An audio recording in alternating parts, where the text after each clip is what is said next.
And good afternoon and good evening to those of you in Canada and the United States, and a good morning to those in Australia, New Zealand, and hello to those watching the recording on YouTube. Hello, I am Michael Haynes, Business Growth Specialist and Go-to-Market Specialist for small and medium B2B accounting, technology, and law firms. And it's my pleasure to welcome you to the new series of Ask Michael Anything here on LinkedIn Live and on YouTube. Purpose of this show is all for leaders of small and medium B2B accounting, technology, and law firms to provide them with an opportunity to provide answers to any questions that they may have, as well as provide some insights and tips to help them build and grow their practices. As we're streaming now here on LinkedIn Live and YouTube, please say hello in the comments. Let me know where you're tuning in from. So for those of you that have not seen the previous series of Ask Michael Anything, which was run on LinkedIn Audio, Ask Michael Anything is a monthly Q&A session, sort of your open office hours. It's monthly, will run for about 30 minutes, sometimes maybe longer, depending on the amount of questions that I do have. And there will be open Q&A. There are no silly questions. The only silly questions are the ones that you don't ask. And I will also, at the end, also provide 3 tips that will be relevant on helping you to build and grow your respective practices. So again, please say hello as you're tuning in. And to kick things off, what I'm going to be doing is I will talk about, I guess I'll kick things off with the 3 tips for today's session, which is on 3 tips to be driving client engagement. So tip number 1 that I want to be sharing with you in terms of how to be building client engagement for us in the accounting, technology, and law field is that we need to be focusing on what I call delivering AIR, advice, insights, and recommendations. Our world of professional services, our clients, our prospects, the number 1 thing that they are looking for, and that's not coming from me, that's based on research that has been done by some of the leading research organizations, is that the number 1 thing our clients are looking for is expertise, depth of expertise. So we need to be providing our clients, our prospects, with advice, insights, and recommendations on their key priorities and key challenges. So tip number 1 in terms of how to be building and fostering that engagement is all about really, focusing on making sure everything that we do is about delivering that AIR, advice, insights, and recommendations. Tip number 2 is that we need to be focusing on buyer level engagement, executive level, that senior decision level in terms of when we're trying to really engage with our clients and our prospects. Recent research has come out by the Foundry Research Organization, and they have found that there is a much more increase now in B2B sectors, particularly in technology, where more senior level decision makers are being involved in the decision making. So in terms of when we're trying to engage our clients, engaging our prospects, we need to be making sure that we're really working towards and really emphasizing, targeting our engagement efforts towards that senior decision maker level. Now, moving forward, you're going to be seeing over the next few months, I'm going to be sharing through my LinkedIn Lives and through my content, other content, I'm going to be talking about what are some of the ways that you can be engaging in that executive level, the senior decision level engagement. And I'll be going into a deep dive of those moving forward. But these are things like conducting roundtables, panels, client advisory boards are just 3 examples of ways you can really engage your clients and engaging them at that senior decision level, which will really help you to really build and grow those client relationships that you're seeking to build. The third tip I want to be providing in terms of how you can build your client engagement is about really being the connector in the ecosystem within those industries and markets that you are serving. one of the things that's really changed fundamentally for us in our world of professional services is that the way in which our buyers are going about doing their buying, doing their research and education has fundamentally changed quite a bit. They are very much tapping into, into the whom. What are those people, those groups that can provide them with the sources of advice, insights, and recommendations. And they're also seeking recommendations of opportunity to be connected with peers, to be connected with other experts as well. And so one of the ways that you can really build your engagement with your clients and with prospects as well is really having an in-depth understanding and really immersing yourselves where within those industries, within the geographies, where your buyers are hanging out, with whom they are associating with. So really trying to tap into, for your respective industries and the market that you serve, tapping into the likes of the relevant industry and professional associations, business groups. You really want to be tapping into those. Uh, you really want to be tapping into those, industries, groups, the events, online communities, mastermind groups. So really understanding where your clients, where are those decision makers, where they are going for advice, insights, recommendations, and immersing yourself around those organizations, around and with those people will be extremely valuable and important. Now, just excuse me for a minute. I'm going to move the blind here. One moment. Okay, much better. Okay, so to recap, in terms of the three tips for client engagement is: one, you need to be focusing on providing advice, insights, and recommendations to those key priorities and challenges and objectives that your clients and your prospects having. As part of it, doing that, providing that advice, insights, and recommendations, delivering that air, making sure that you are doing so and really engaging with some of the senior decision makers, the senior stakeholders who are going to be involved in the decision making process. So really trying to engage them with the types of content and the different kinds of mechanisms that you're going to be using to interact with them. Again, likes of roundtables, panels, forums, mastermind sessions. These are just some of the ideas which I will be unpacking and going into more detail moving forward over the next few months in my content with some of the live streams I'll be conducting. I'll unpack some of those approaches that can be undertaken. And the third, it's about being the connector. So being the connector, immersing yourselves within the industries and geographies where you're operating, and being the connector, being able to connect your clients and prospects with other service providers, industry experts, other sources of advice, insights, and recommendations. These are three ways to really build and your client engagement, build those client relationships, which will lead to more opportunities for your firm. All right, now I'm going to be opening up for questions, and I've got a question from Parsa. Hello, Parsa. I see you're here on LinkedIn. In terms of client acquisition, how do we attract and retain high-value clients in a competitive market? Great question, Parsa. I will start to go into that I'll give you a bit of a high-level overview in terms of response, but this is an area I'm definitely going to be unpacking and be going into much greater detail over the next few months in the content I'll be providing. So in terms of client acquisition, so how do you go about attracting your high-level clients? Well, in a nutshell, your first key step is that you need to be doing what I call listening, getting an in-depth understanding of those clients and prospects that you're seeking to serve. So really trying to understand their needs, priorities, key challenges, and objectives.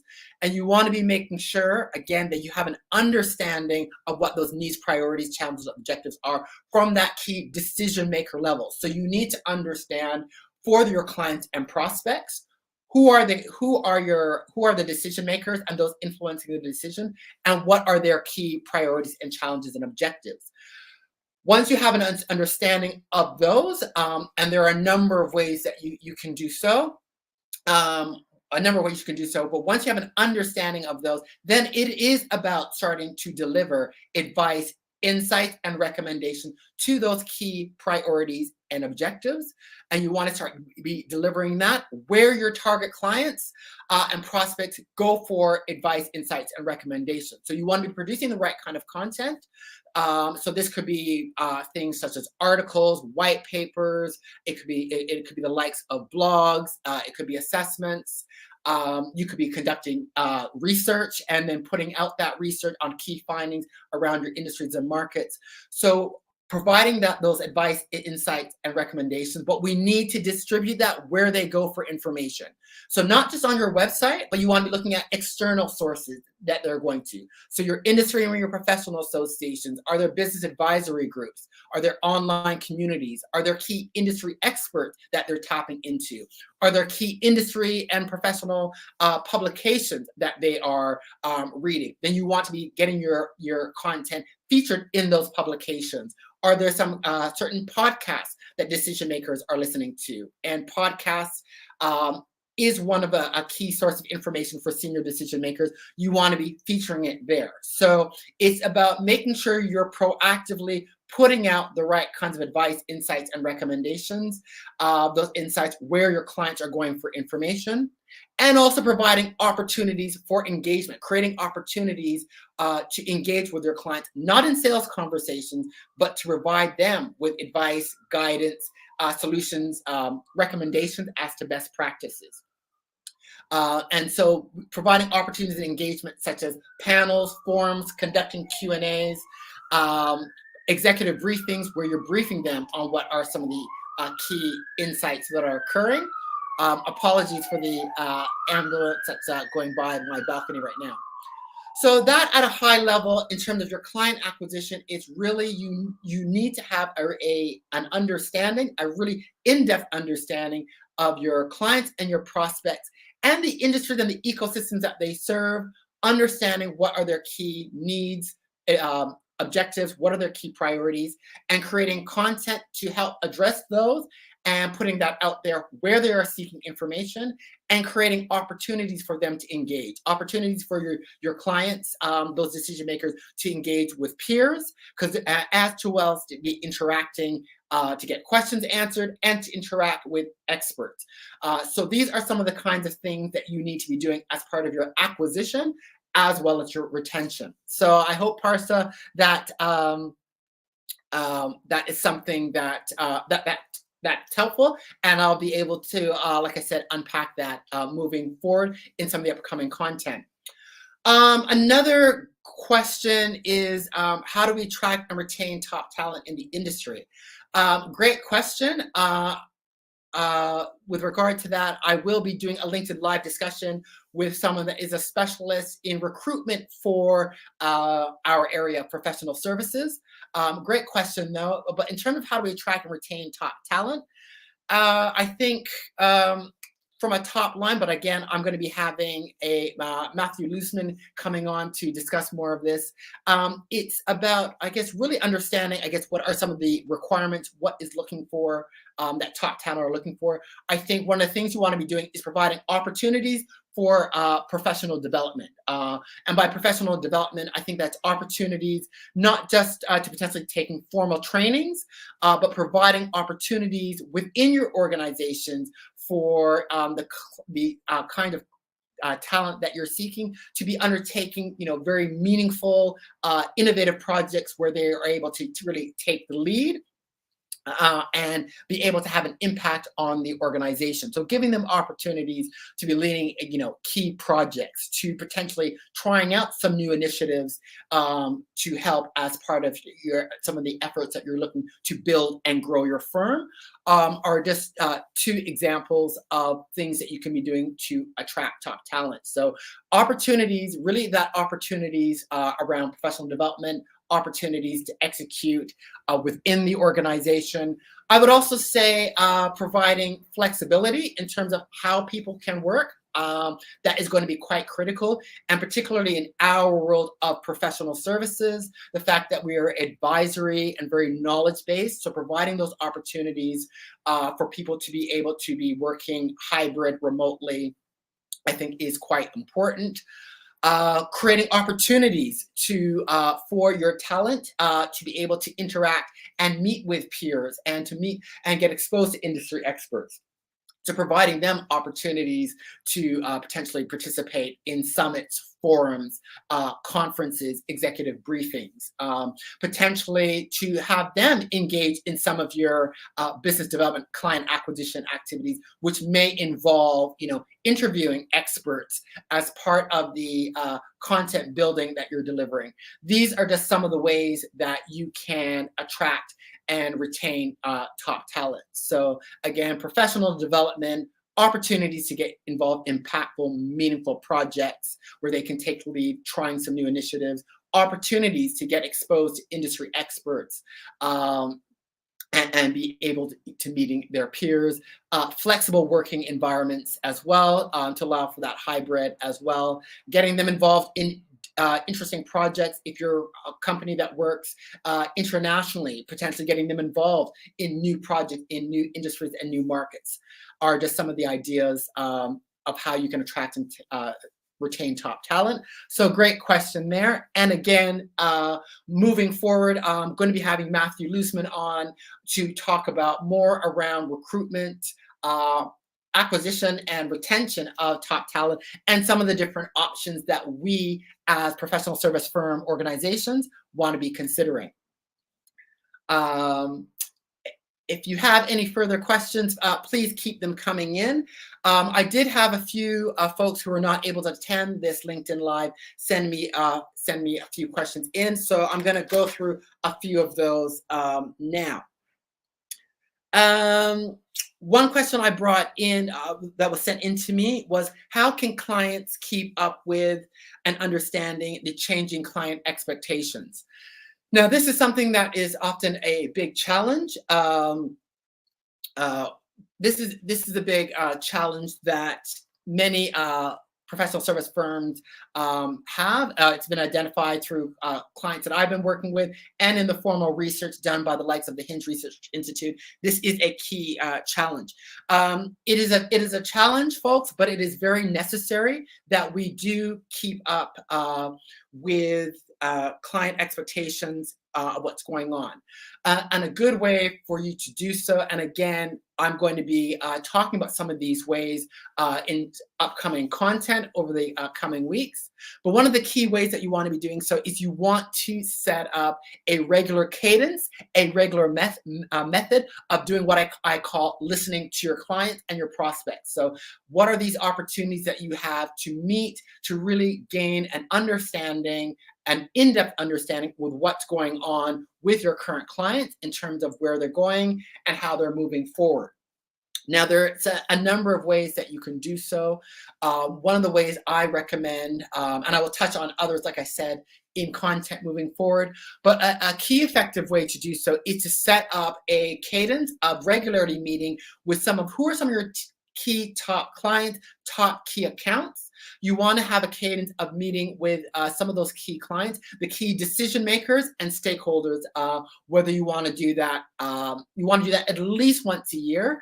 Ideally, if you could do it twice a year or even quarterly, and having a setup, and this might be done in the form of in-depth interviews. These can be done in the forms of what I call strategic customer workshops, where you're meeting periodically with the key stakeholders within your organization of those, starting with those top accounts, and having discussions with them to understand where they're at, where they're looking to go, what are some of their key challenges, what are some of their key priorities, where they need assistance. Now, you can do so as simply, as easily as pulling off a list of who are those top key clients, that are key clients accounting for a significant portion of your revenues. Who are those decision makers? Setting up quarterly meetings. It can be done in person or here on the likes of Zoom. 30-minute discussion, and again, having some going through and making the discussions about them. So where they're at, where they're looking to go, what are their key priorities, what are their key challenges. where they need assistance. Making sure you record and document those responses, and then sharing those insights back into your firms so that you can know what this means in terms of what you may need to be doing in terms of providing content. Are there new events or new events that you may want to be having to help cater to some of their needs in terms of engagement, getting the information that they seek? Are there implications around some of your service levels, and what are you offering your clients in terms of additional consulting, service and support, reporting? So really making sure that you have a regular cadence of meeting at a minimum with your top key clients, and having those discussions, documenting them, feeding them back into the organizations is a great way on how you can keep up with client expectations. A second way is tapping into your industry and professional associations. Every one of you as leaders of your leaders of professional service firms should be tapped into those industry and professional associations of those clients and industries you currently serve and seek to serve, as they often will have a lot of information and be a repository of insights through some of their reports, their newsletters, some of their events are doing, webinars, summits, etc. These are all great insights of how you can gain an understanding of broader client needs that are client needs, expectations that are occurring. So your interviews, the likes of interviews, strategic customer workshops, where you're documenting those responses, sharing them back with the other key departments in your organization so that you can respond to those requirements and plan out which ones and how are very important, and tapping into your industry and professional associations. Again, these are going to be some of the topics I will be diving in more depth moving forward. Another question I've just had here is what methods we can use to educate our clients about the service and the value that that your firm provides. In terms of those methods, again, that is going to be part of what you need to be doing ongoing as part of your firm's overall go-to-market strategy, in terms of, again, understanding. It's about first understanding those decision makers, those stakeholders, what are their needs, priorities, and objectives, working out what is going to be your go-to-market plan in terms of how you're going to deliver those advice, insights, recommendations through the likes of your content, through the likes of your micro events, which are two key pillars of your go-to-market strategies that we should be executing. And so using through the likes of weaving in as part of your content, your micro events that you're going to be conducting, and it's through the distribution, making those insights around your services, the value you provide, through your content, through your micro events, through those channels where your clients, your prospects, where they go as those trusted sources for information. So yes, you'll feature it on your website, but again, where and with whom are your clients and prospects going for information? Where in the ecosystem, the online communities, the industry and professional associations, business groups. So you're going to be using your content and your micro events, and through distribution. And I'll be talking more about distribution, leveraging the likes of social media, your various channels. That is how you're going to educate about the value of what you provide and how you can help your clients. But it all starts first really about, again, focusing around delivering that advice, insights, and recommendations to their key priorities, objectives, and challenges. So it's really having that depth of understanding, which I'll be talking about further about how you build that depth of understanding, and making that available where and with whom your clients and prospects go for trusted sources of advice and information. So I've talked about how clients can keep up with how you can keep up with client expectations. Another question I have is how can we deliver to the broadening client expectations? Now that is a great question that was sent in, is how do we deliver to broader client expectations? This is something, as in professional services we need to be very mindful of, as our clients, our prospects are really expecting us to be more than just being transactional. I'll give you an example in the accounting field. There's a big trend where accounting clients are looking for a lot more than just getting advice on tax returns and on specific transactions if they're acquiring a business. They're looking for advice, strategic advice, insights on broader strategic objectives and how they can build and grow their business. So we need to be thinking about how we can do so. Now, in terms of broadening, how to respond to broadening client expectations, there are a couple things that can be done. One, it can be indeed about providing more offerings to meet those expectations. And moving forward, I'm going to uncover how we go about identifying what are the opportunities for new advisory offerings. What are some potential new advisory offerings that will allow you to build and grow and scale your firm, and how you construct those. So there's a whole element around developing new offerings, new revenue streams that you can provide in conjunction with those increasing client expectations. But there's also, though, in terms of other ways that you can deliver to clients broadening expectations, it is very much, again, and that was one of my tips for client engagement, it's about being the connector. There is a lot of value. Your senior decision makers within the organizations you're currently operating with and looking to operate with, they are looking for those valued connections, those introductions for insights, intelligence, introduction for new opportunities. So, introductions to those that can provide them with the expertise, the services that they require. So where you can facilitate and be the connector, and let's say I'm going to use the example of one of my accounting clients, where you can be the connector and connect them to people that can provide insights around technology strategies, where you can provide them insights and help them with their project management initiatives. So connecting to peers, being the connector to service providers, being the connector to introductions for new opportunities for collaboration. So being a connector to those that can provide the insights, the services, the intelligence, the recommendation to help your clients meet some of their broader objectives is a great way that you can add significant value so that as they're moving on in their journey, you're able to provide them guidance as to where to go to get strategic advice, to get strategic insights, recommending to them to service providers. That is a highly valuable way. So being the connector is one.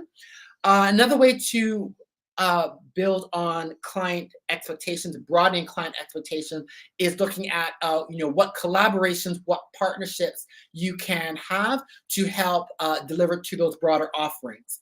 Now, again, that's not something I'm going to go into detail now, but moving forward, I am going to be diving into partner-led growth and how partner-led is one of your collaborations is one of your key pillars of building an holistic go-to-market strategy, which is going to enable you to acquire, retain, and grow your clients. Strategic collaborations is a pillar that is quite important that we all as professional service firms need to be considering, and there are various ways you can do so.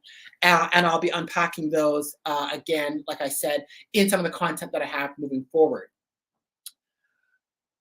What steps have we taken to ensure our firm's data security and client confidentiality? Data security and client confidentiality is something that is extremely important. Great question. And you definitely want to be making sure that your systems that you're using within your respective firm has various types of protocols. I am going to be looking to be bringing in an expert around data and cybersecurity to give us some further insights. That's not an area of my expertise, but I'm going to be a connector and linking us into some cybersecurity specialists who will be able to give us guidance for us as leaders of professional service firms, how we can make sure we can have the data security protocols in place to make sure that we can instill trust and confidence in our clients. And often for those of us, often if you're pursuing project initiatives, endeavors with large organizations, your mid-market and large corporates, they often will have that as part of their selection requirements. So making sure you have those protocols in place. So having your IC systems and having the necessary security protocols in place, which many small and medium businesses don't, is something that is quite important. And again, I'm going to be bringing on, as part of my LinkedIn Live Breaking Through B2B live stream series, I'm going to be bringing in some cybersecurity experts to talk to us about that. Okay, if there's any final questions, please do send those through. Otherwise, I just want to make a couple quick announcements in terms of what is coming up. So in terms of the next Ask Michael Anything Live, so this Ask Michael Anything Live and the 3 tips, the next session for this will be on August 21st and 22nd at the same time. So August 21st at 6 p.m. Canada, US Eastern, and in here down under in Australia and New Zealand, it will be at 8 a.m. Australia Eastern Standard Time. So August 21st and 22nd will be the next Ask Michael Anything session.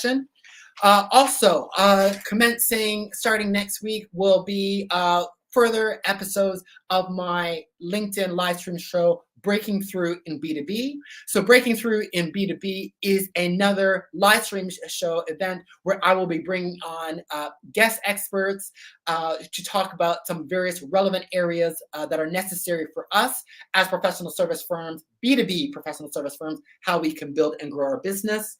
The next one coming up will be next Tuesday/Wednesday with Wendy Lloyd Curley, and we'll be talking about strategic networking, the importance of strategic networking, how it needs to be a core important part of our B2B go-to-market process for client acquisition, as well as retention and growth. So do look out for the postings on LinkedIn, which will be talking about that event, which will be next Tuesday, Wednesday, here on LinkedIn and streaming through to YouTube. Well, thank you very much. I'm hoping you found this very insightful. Again, please look to tune in to the next Ask Michael Anything session here on LinkedIn, August 21st, 22nd. If you have any questions that I did not get to today, please do send them in. Connect with me on LinkedIn if you haven't already, and I look forward to seeing you next time. Until next time, take care. Bye for now.